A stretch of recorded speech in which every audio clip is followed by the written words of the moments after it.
Very good morning students, welcome to VD academy. आइए आज हम लोग डिस्कस करेंगे फिजिक्स के chapter number 4 laws of motion के एनसीईआरटी न्यूमेरिकल्स। सो आइए आज डिस्कस करते हैं क्वेश्चन नंबर 4.5। देखिए क्वेश्चन में क्या दे रखा है। दे रखा है my dear students, you can see here.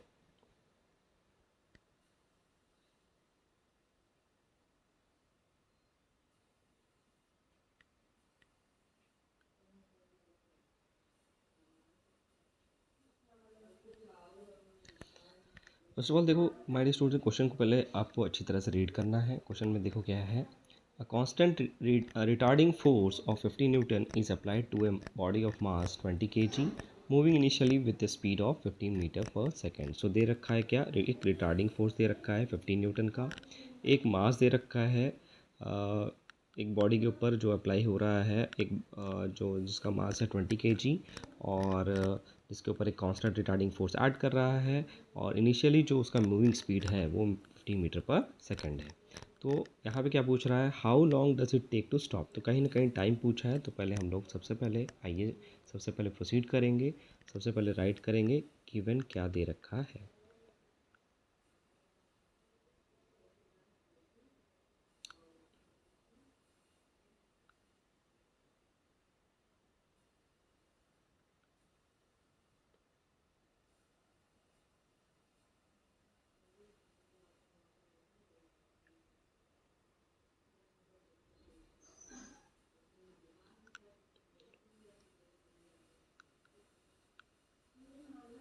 Given दे रखा है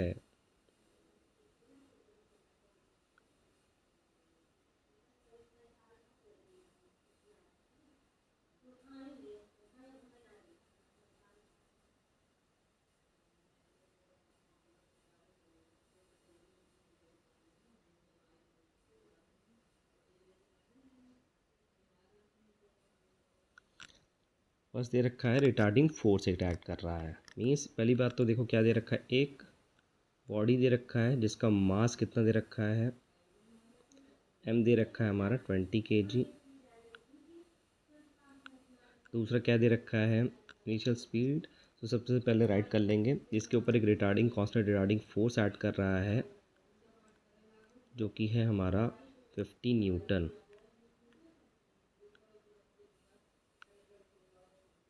50 न्यूटन का एक फोर्स ऐड कर रहा है। आइए जानते हैं, राइट करें पहले क्या क्या दे रखा है।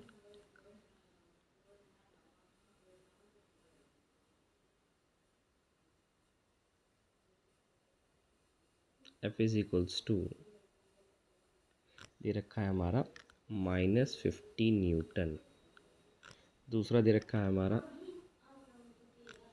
मास कितना ऐड कर रहा है, मास ऑफ ए बॉडी दे रखा है जो कि दे रखा है हमारा 20 kg।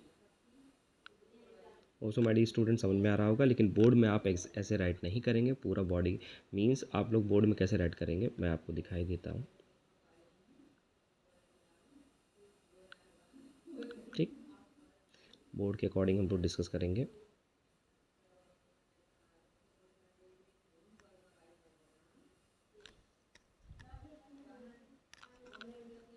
कांस्टेंट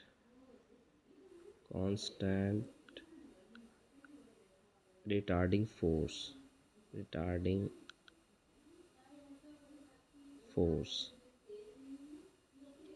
दैट इज कितना दे रखा है, F is equals to -50 newton. कहीं ना कहीं ऑपोजिट डायरेक्शन में एक्ट हो रहा है यहाँ पे, माइनस का मतलब।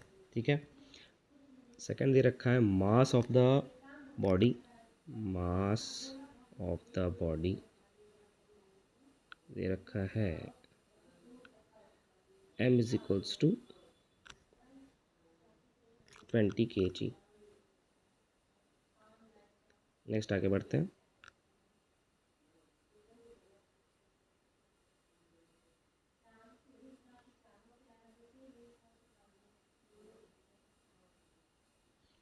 Initial with the speed of 15 metre पर सेकेंड। इनिशियली स्पीड कितना दे रखा है,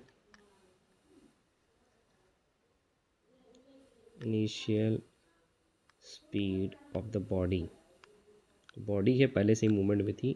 initial speed of the body कितनी हो जाएगी, u is equals to 15 metre पर सेकेंड दे रखा है माय डियर स्टूडेंट्स। ठीक है, इसके बाद कह रहा है क्या, ये तो हो गया हमारा गिवन, क्या फाइंड आउट करना है हमें। तो ऑफ कोर्स ही बात है यहाँ पे रिटार्डिंग फोर्स है, तो कहीं ना कहीं वहाँ पे स्टॉप किया जा रहा है उस ऑब्जेक्ट को, उस मास को, बॉडी को। तो कहीं ना कहीं आप कह सकते हो फाइनल वेलोसिटी जो होगी या final speed of the body हो जाएगी, final speed of the body हो जाएगी v is equals to 0 metre पर सेकेंड। आगे बढ़ते हैं माय डियर स्टूडेंट्स। जो भी चीज़ आपको डाउट होगी या जो भी चीज़ समझ में नहीं आएगी, आप लोग कमेंट सेक्शन में कमेंट कर सकते हैं। आगे बढ़ते हैं। नेक्स्ट है हमारा टू फाइंड आउट। क्या फाइंड आउट करना है हमें, जैसे कि आप लोगों ने क्वेश्चन में देखा था, दिखा देता हूँ मैं आपको। क्वेश्चन में कह रहा है how long does the body take to stop, means कहीं ना कहीं टाइम की बात कर रहा है ये। तो आइए जानते हैं।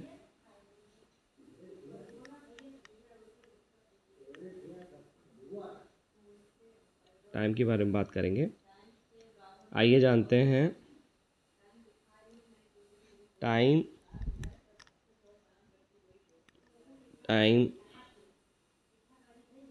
Taken by the body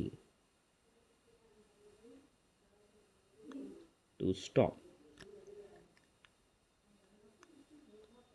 T is equals to हो जाएगा हमारा क्वेश्चन मार्क। नेक्स्ट आ जाते हैं माय डियर स्टूडेंट्स फॉर्मूला।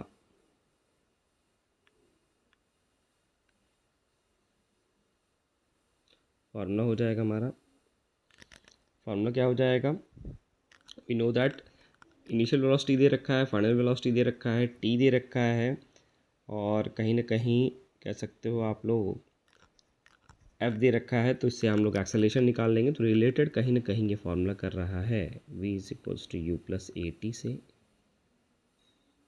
और एक फार्मूला आप लोग ऐड कर सकते हो, f is equals to M A. दो फार्मूला यहाँ पे यूज़ होने वाले हैं। पहले हम लोग f is equals to M A से एक्सेलरेशन फाइंड आउट कर लेंगे, और सेकंड हम लोग जो है कहीं ना कहीं टाइम को फाइंड आउट करेंगे। आगे बढ़ते हैं my dear students.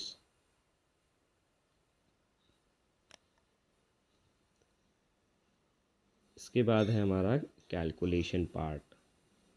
Calculation part में देखो क्या हो जाएगा, आपको बोर्ड में एज इट इज़ लिखना है बेटा। सो आगे बढ़ते हैं। First of all find out करेंगे, we know that f is equals to M a होता ही है। एफ कितना दे रखा है हमारा 50 न्यूटन। तो पहले फॉर्मूला निकाल लेते हैं। आपको पता है एम यहाँ पे क्या कर रहा है, मल्टीप्लाई कर रहा है, तो इधर आकर के क्या करेगा, डिवाइड करेगा LHS में आकर के।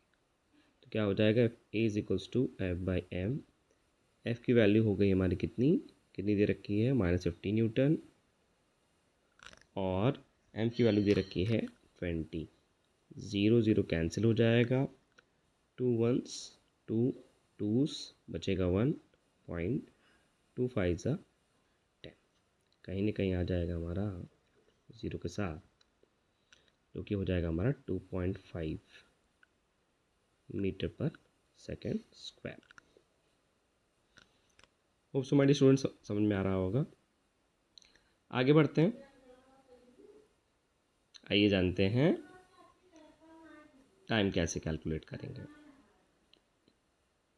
सो हमारा एक और फॉर्मूला क्या था अभी, v is equals to you plus A t, जो कि हमारे इक्वेशन ऑफ मोशन का first equation, E O M का equation number first equation. Next देखो क्या हो जाएगा, v is equals to you plus A t दे रखा है। अब इससे t निकालेंगे, इधर u क्या कर रहा है, प्लस कर रहा है, इधर आगे क्या करेगा, माइनस करेगा, वेट फॉर ए वाइल। और ये हो जाएगा हमारा v माइनस यू, और ए क्या कर रहा है, मल्टीप्लाई कर रहा है, इधर आके क्या करेगा, डिवाइड करेगा। इससे हम लोग फाइंड आउट करेंगे।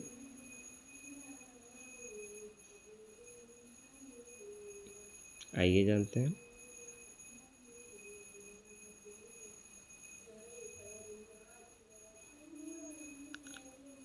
इज इक्वल्स टू v की वैल्यू कितनी है 0 माइनस u की वैल्यू कितनी है 15 और हमारा एक्सेलरेशन की वैल्यू कितनी आई है -2.5 मीटर पर सेकेंड स्क्वायर।